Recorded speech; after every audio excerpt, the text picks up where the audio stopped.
Julien, ravi d'aborder avec toi aujourd'hui un sujet passionnant, comment préparer ma première levée de fonds. Julien, peux-tu nous en dire un petit peu plus sur ton expertise? Oui, bien sûr. Donc, je m'appelle Julien Profit, je suis avocat associé du cabinet Chapter et je suis spécialisé sur les problématiques de haut de bilan et plus principalement sur les levées de fonds, que ce soit les séries A ou les séries suivantes. Alors Jérôme Sebeau, je suis directeur financier externalisé au sein d'Affinov. D'Affinov est un cabinet de conseil en pilotage financier avec deux activités, l'externalisation de la direction financière et la transformation digitale. À titre d'introduction, il est intéressant de rappeler quelques statistiques sur le montant des levées de fonds depuis la fin du Covid. En 2021, 10 milliards d'euros ont été levés sur le marché des small cap pour les startups. En 2022, c'est un montant plus élevé de 13 milliards d'euros qui ont été levés.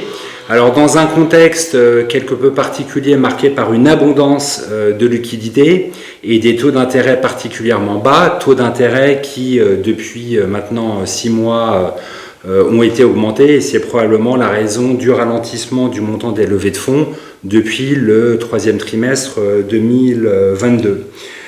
Il est intéressant de relever que les fonds corporate et les fonds industriels ont gelé leur investissement. Pour autant, sur le segment du small cap, que ce soit en seed ou en pré-série A, les fonds régionaux, les VC, les family office restent avides de participation minoritaire, avec structurellement 3 éléments qui ont un peu changé. La prime à la profitabilité est donnée lors de l'étude des dossiers d'investissement. Les valorisations sont revenues à des montants plus raisonnables. Et par ailleurs, les opérations de cash out deviennent de plus en plus limitées. Donc dans un marché somme toute relativement porteur, il est indispensable de sécuriser et de préparer les conditions de sa première levée de fonds. Julien, quels sont les préalables juridiques à considérer dans le cadre d'une première opération de levée de fonds? Alors il y a plusieurs éléments qui sont à prendre en compte dans une première levée de fonds. Il faut effectivement, comme tu le mentionnes, se structurer juridiquement. Et il y a un certain nombre de préalables à prendre en compte. Le premier préalable, c'est de vérifier que les actifs qu'utilise la société sont bien à la détention de la société. Et notamment, par exemple, si le dirigeant a déposé une marque à l'INPI, il faut s'assurer préalablement à la cession qu'il transfère cette marque à l'INPI, parce que le fonds qui investit dans la société veut s'assurer que les actifs sont bien détenus par la société et qu'il investit dans la structure qui détient les actifs clés de la société. Donc il faut, par exemple, dans ce cas de figure particulier, transférer la marque du dirigeant à l'INPI et éventuellement préalablement à ce transfert, notamment si la société a déjà de l'activité, s'interroger sur le fait de savoir s'il faut valoriser cette marque ou pas. Par ailleurs, il faut aussi s'assurer que l'actionnariat de la société va être encadré par un pacte d'actionnaires. Pourquoi? Parce que si jamais des associés ne sont pas tenus par un pacte, notamment sur la liquidité de leurs titres, il est tout à fait possible que l'investisseur futur demande aux dirigeants de sécuriser l'actionnariat de la société avant la levée de fonds pour s'assurer que les associés minoritaires sont bien en phase avec cette levée et vont bien accepter un certain nombre de contraintes dans la liquidité de leurs titres, notamment si à terme il doit y avoir une sortie conjointe de tous les associés de la société. De la même manière, si par exemple la société a été créée par 2 dirigeants, que l'un des dirigeants est parti de la société, il faut s'assurer que le dirigeant qui est parti va céder ses actions préalablement à l'entrée au capital de l'investisseur ou alors qu'il accepte une cessibilité à terme de ces titres. Alors, il y a d'autres aspects à sécuriser préalablement à l'investissement et à mettre en place, notamment s'interroger sur la forme sociale de la société. Si par exemple votre société est une SARL, ce qui est souvent le cas dans le cas de la création d'une structure juridique, il faut transformer cette société en société par action et plus généralement en SAS. Pourquoi ? Parce qu'un investisseur financier investit toujours dans une société par action, parce que les contraintes en matière de structuration sont beaucoup plus simples dans une SAS que dans une SARL. Et puis, enfin, un autre point qui est important, c'est incentiver les salariés de la société et les personnes qui comptent dans le projet d'entreprise. Il y a plusieurs mécanismes qui ont été mis en place par les pouvoirs publics et qui permettent d'incentiver les salariés et de leur permettre de rentrer au capital de la société immédiatement ou de manière différée, avec un certain nombre d'avantages fiscaux. Alors, on ne va pas rentrer en détail aujourd'hui sur ces différents mécanismes, mais vous avez par exemple un mécanisme dit d'AGA, c'est-à-dire l'attribution gratuite d'actions à des salariés, ou encore un mécanisme dit de BSPCE, alors c'est un nom barbare, mais qui signifie qu'on octroie des bons à des salariés de la société qui leur permettent à terme d'être actionnaires de la société. Et dans les deux cas de figure, il y a un régime fiscal de faveur qui permet au moment de la sortie et de la cession de la société de bénéficier d'une plus-value avec un vrai avantage fiscal à la sortie.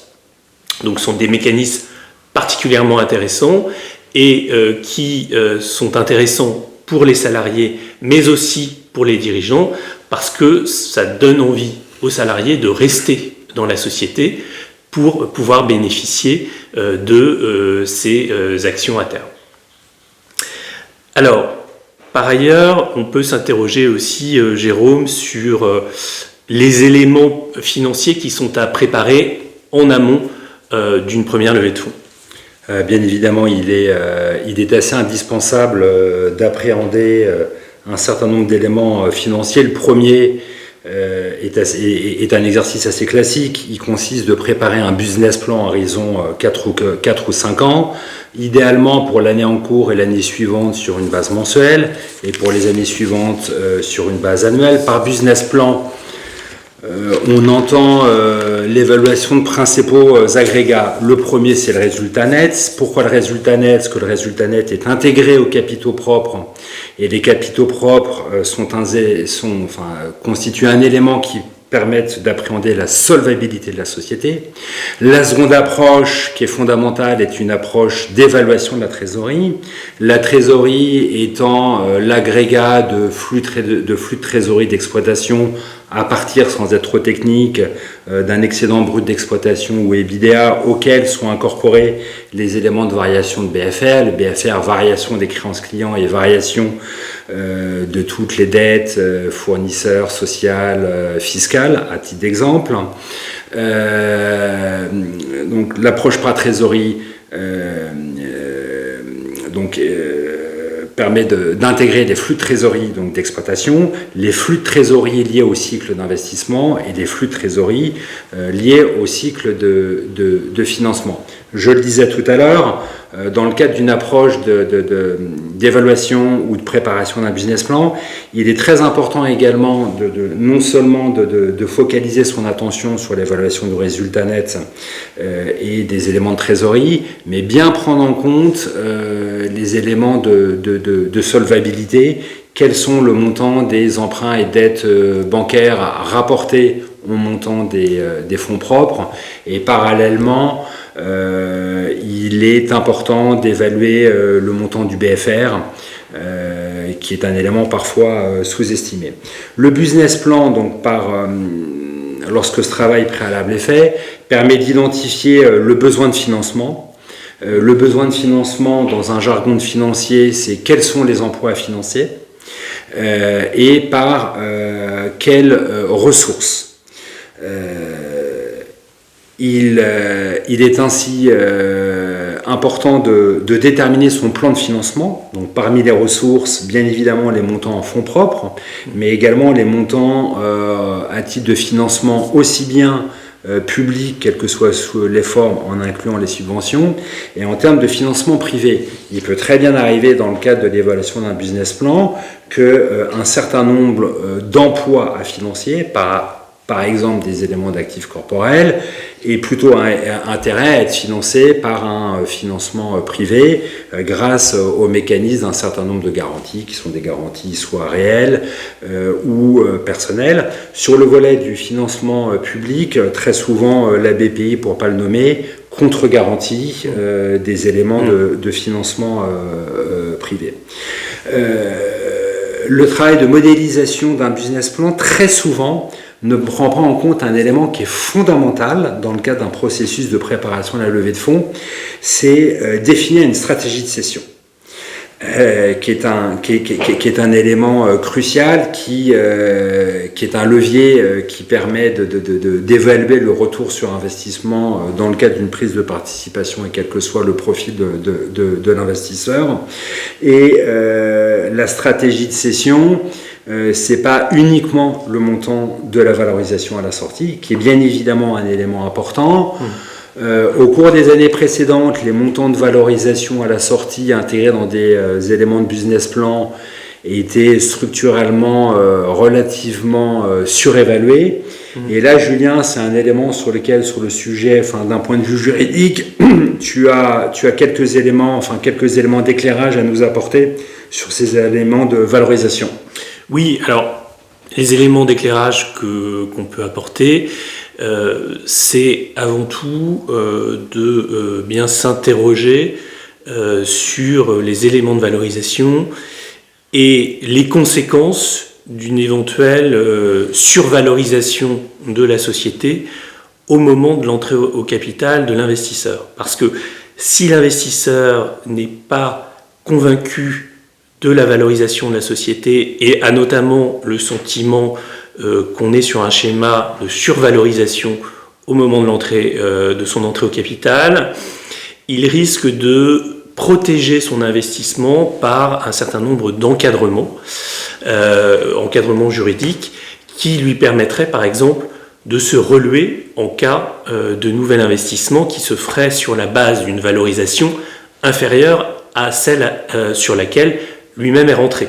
Alors c'est des clauses un peu barbares qu'on appelle par exemple clause de ratchet, et qui signifie que si par exemple vous êtes rentré sur une valorisation donnée, que quelque temps plus tard vous refaites une levée de fonds sur une valorisation inférieure à cette valorisation donnée, l'investisseur qui a participé au premier investissement pourra se relever lors du second investissement de telle manière qu'il y ait un nombre d'actions qui soit tel que c'est comme s'il avait investi directement sur la valorisation du second investissement. Et donc il va se relever au détriment de tout le monde.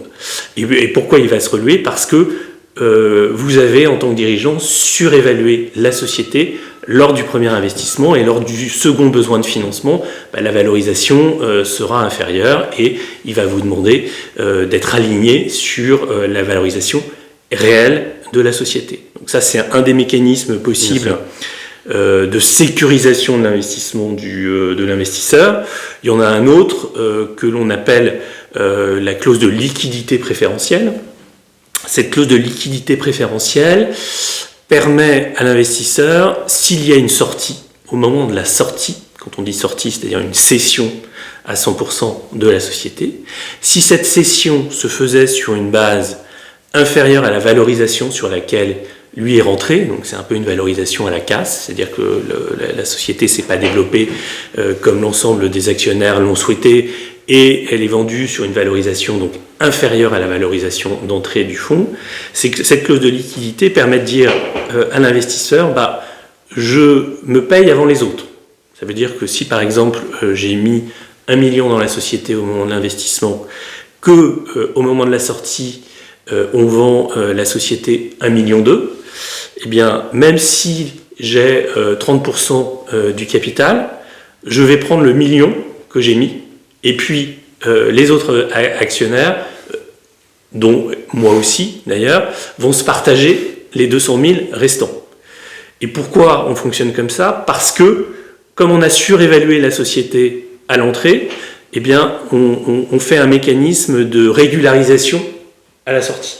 Et donc, ce sont des clauses qui sont assez fréquentes, qui parfois surprennent le dirigeant, mais qui sont proposées par les investisseurs parce qu'ils ne sont pas nécessairement convaincus de la valorisation de la société au moment de son entrée. Donc, moi, j'aurais tendance à alerter sur le fait d'avoir une valorisation rigoureuse et pas nécessairement trop ambitieuse au moment de la structuration du business plan. Je te rejoins complètement et j'ai eu l'occasion de le constater à travers un certain nombre de dossiers. Quelques mots sur différentes méthodes de valorisation. Il y a la méthode dite des comparables qui permet pour un secteur d'activité en question, une nature de produit-service, un degré de maturité comparable, d'évaluer l'entreprise par rapport à celle de sociétés comparables.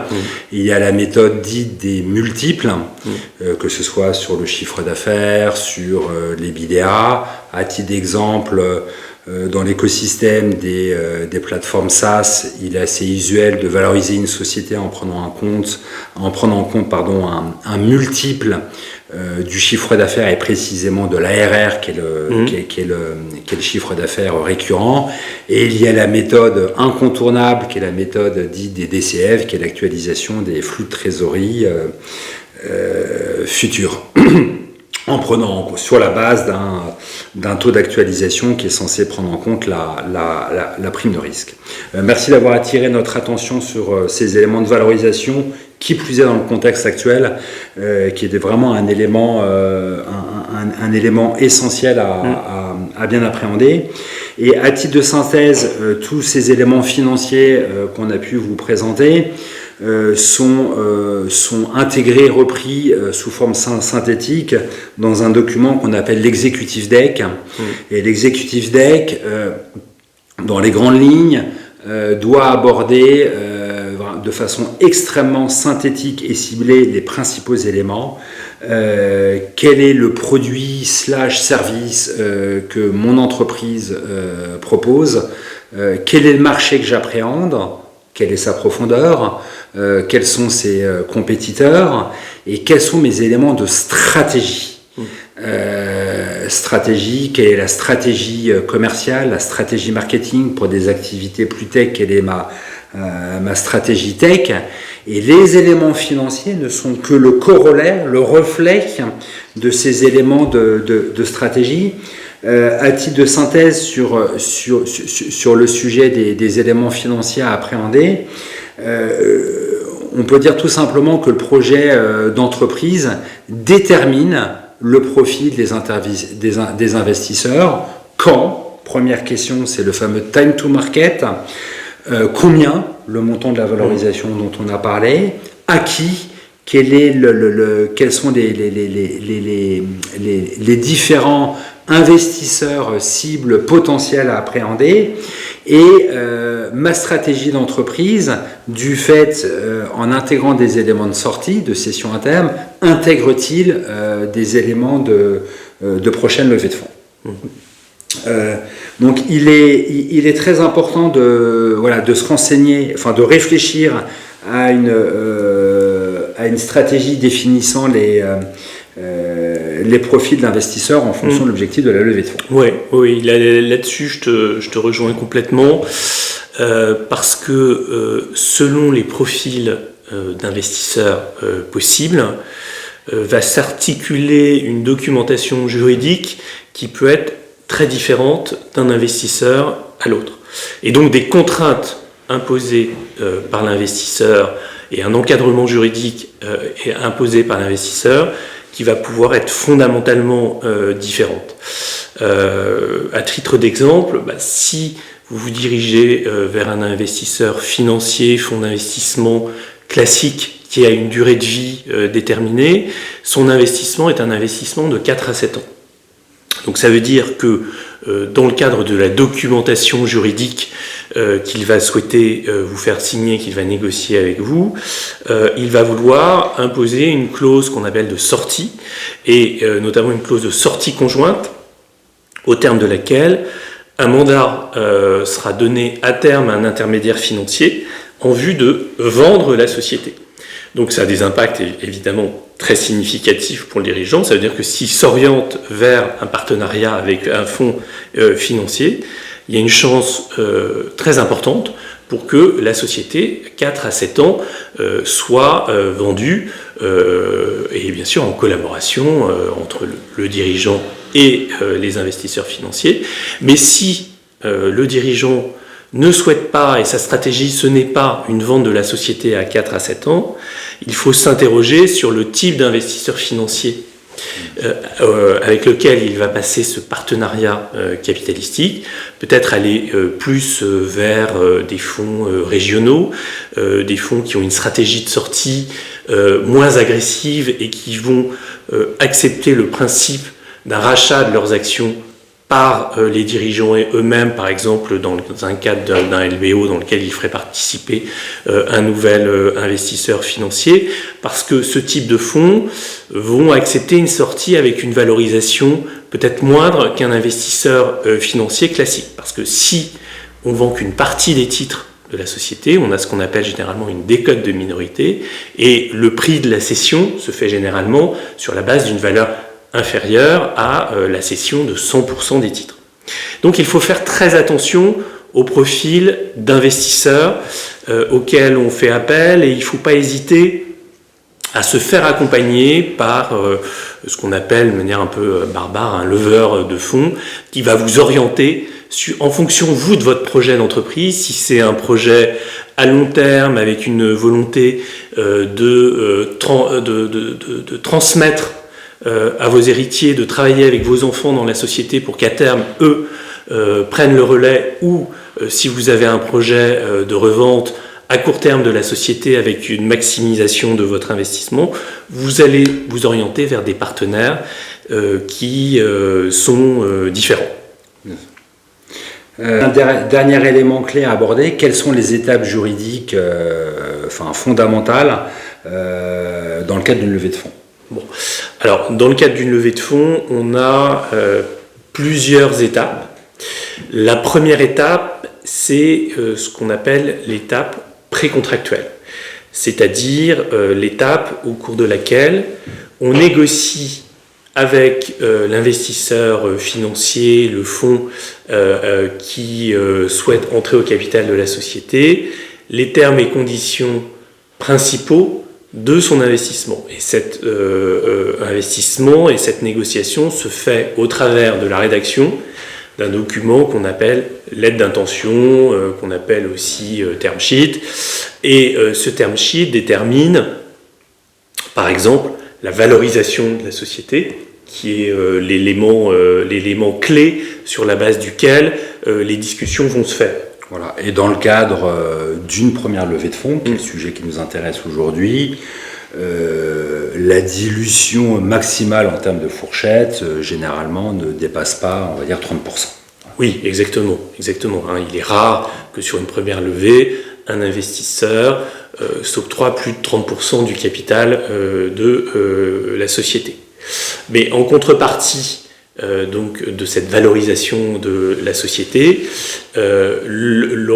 cet engagement précontractuel intègre également les principaux éléments futurs de la négociation. Donc les principaux éléments du pacte d'actionnaires, donc les éléments de gouvernance, de liquidité, de clause de non-concurrence.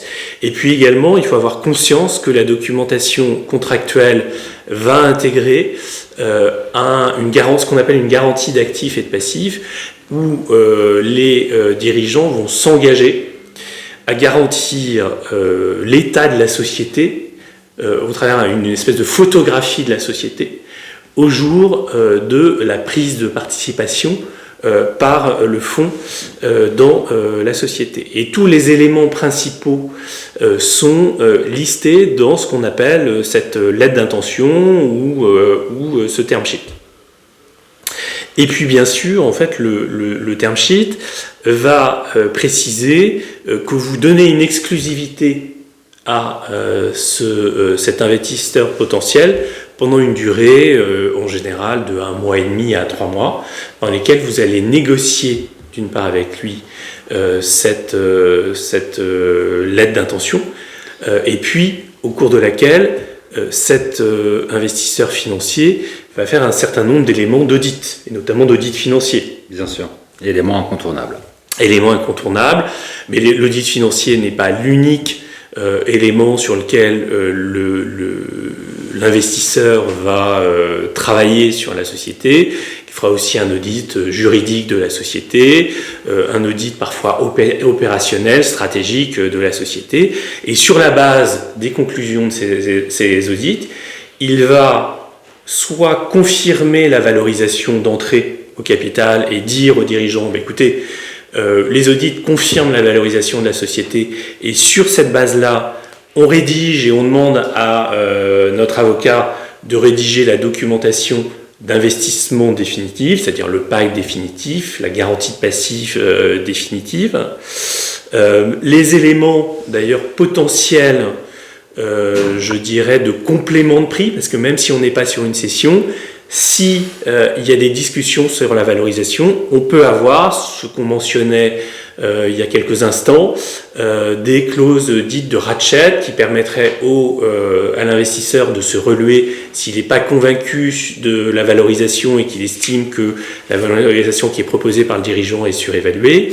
Donc tous ces éléments sont cristallisés au moment de la négociation de la documentation d'investissement. Et puis, par ailleurs, va être rédigé ce qu'on appelle la documentation corporate, c'est-à-dire le procès verbal d'assemblée générale qui va émettre les actions qui vont être octroyées à l'investisseur, ces actions pouvant être des actions simples, des actions dites actions de préférence, au terme desquelles les droits de l'investisseur apparaissent dans les statuts de la société, et donc les tiers peuvent avoir l'information d'un certain nombre de droits que l'investisseur a en matière de gouvernance, de droit de veto, de liquidité préférentielle. Donc il y a une discussion qui s'installe avec l'investisseur sur qu'est-ce qui peut être connu par des tiers et donc qui est intégré dans les statuts et qu'est-ce qui ne peut pas et qui du coup est intégré plutôt dans une documentation confidentielle qui est le pacte d'associés. Et Julien, c'est assez intéressant parce que tu as, d'un point de vue juridique, attiré notre attention sur les notions de droit des investisseurs. Parallèlement, une société à travers ses dirigeants, dans le cadre d'une opération de levée de fonds et d'une première opération de levée de fonds, a des obligations. Et peut-être pour terminer l'échange qu'on a pu avoir aujourd'hui sur comment bien préparer ma première levée de fonds, je pense qu'il est important donc de bien évidemment bien préparer aussi bien sur un volet juridique et financier sa levée de fonds en cherchant à la structurer de façon ciblée,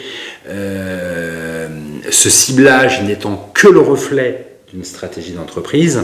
Et lors du closing d'une levée de fonds, la société, à travers ses dirigeants, a un intérêt essentiel de continuer à faire preuve et intelligemment de transparence vis-à-vis de ses investisseurs, la transparence étant une condition préalable au maintien de la confiance. Et à titre d'exemple, il est incontournable à compter d'une levée de fonds que des dirigeants d'une société qui ont pu bénéficier d'une levée de fonds ou d'une première levée de fonds mettent en place un reporting, et en l'occurrence un reporting financier, et de façon régulière. Oui, tout à fait. Le reporting financier, il est essentiel il est négocié dans le cadre de la documentation juridique, c'est-à-dire le pacte détermine les termes et conditions du reporting financier qui va devoir être fait de manière mensuelle, de manière trimestrielle, de manière semestrielle et annuelle. Et il faut bien avoir conscience que lorsqu'on fait rentrer un investisseur à son capital, c'est pas la même chose que d'avoir recours à un emprunt bancaire.